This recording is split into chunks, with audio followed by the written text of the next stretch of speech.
আসসালামু আলাইকুম। আজকে সিরিজের দ্বিতীয় টি-20তে সন্ধ্যা 6টায় পাকিস্তানের বিপক্ষে মাঠে নামবে বাংলাদেশ। এই ম্যাচ জিতলে কিন্তু টাইগাররা প্রথমবারের মতো একাধিক টি-20 ম্যাচের সিরিজটা উইন করে নেবে।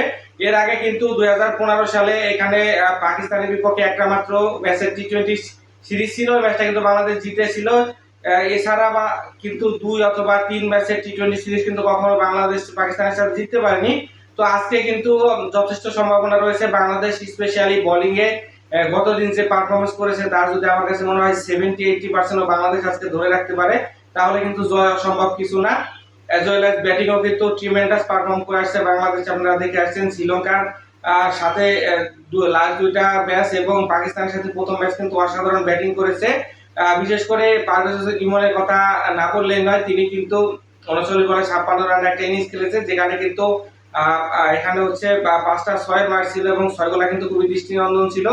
তারা কিন্তু ভালো বোলিং ব্যাটিং করেছে। এখানে ক্রেডিট দিতে হবে বোলিং ডিপার্টমেন্টকে। মুস্তাফিজ কিন্তু এখানে 4 ওভারে অবিস্মরণীয় তার বোলিং ফিগার ছিল, 4 ওভারে 2 উইকেট নিয়েছেন, মাত্র 6 রান দিয়েছেন। তো এটা কিন্তু মুস্তাফিজের ক্যারিয়ার সেরা বোলিং ছিল।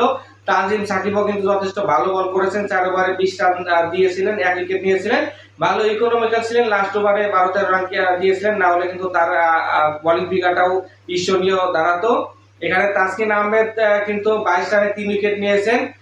রিশাদ হোসেন উইকেট পানি, তারপর ভালো বল করেছেন। শেখ মেহেদী যদিও 37 রান দিয়েছেন, তার বলে কিন্তু এখানে ফখর জামানের ক্যাচ মিস হয়, তাসকিন ক্যাচ মিস করেন, না হলে হয়তো বা তার ঝুলিতে আরো উইকেট থাকলেও থাকতে পারতো।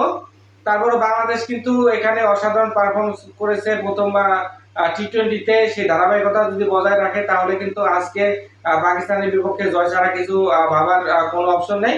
পাকিস্তানের এই টিমটা আমার কাছে মনে হয়েছে কিছুটা বোলিং স্ট্রেংথিং, কারণ হচ্ছে আমরা জানি যে পাকিস্তানে কিন্তু যথেষ্ট ভালো ফাস্ট বোলিং থাকে সবসময়। এখানে শাহিন শাহ আফ্রিদি, পাশাপাশি হারিস রৌফ, একই সাথে বলি হাসান আলী, তারপরে হচ্ছে নাসিম শাহর মতো বিশ্বমানের বোলাররা কিন্তু এই স্কোয়াডে নেই। এখানে কিন্তু সালমান মির্জার অভিষেক হয়েছিল, আব্বাস আফ্রিদি রয়েছে, সাথে সাথে ফাহিম আশরাফের মতো মিডিয়াম পেস রয়েছে, কিন্তু সেটা খুবই ইফেক্টিভ একটা বোলিং স্কোয়াড না আমার কাছে মনে হয়েছে। তো বাংলাদেশ কিন্তু ওইদিকে অ্যাটাক করতে পারে, যদিও তাদের বোলিং স্টাইলটা কিন্তু যথেষ্ট শক্তিশালী। এখানে আবরার রয়েছে, খুশদিল শাহ রয়েছে এবং তাদের সাথে কিন্তু আরো ভালো একজন স্পিনার রয়েছে। তো বাংলাদেশ কিন্তু তাদের ল্যাক অফ পেস ব্যাটারির সুবিধা নিয়ে কিন্তু এই সিরিজটা জিততে পারে এবং ইউনিভার্সও বাংলাদেশ কিন্তু হোয়াইট ওয়াশও করতে পারে। মাত্র গত মাসে কিন্তু আমরা পাকিস্তানের ঘরের মাঠে গিয়ে হোয়াইট ওয়াশ করেছিলাম। তো বাংলাদেশের সামনে কিন্তু সুবর্ণ সুযোগ থাকতেছে সেই প্রতিশোধ নেওয়ার, এবং বাংলাদেশ কিন্তু যে ব্র্যান্ডেড টি-20 ক্রিকেট খেলতেছে, আশা করবো সেই ব্র্যান্ডেড টি-20 ক্রিকেটই বাংলাদেশ খেলবে।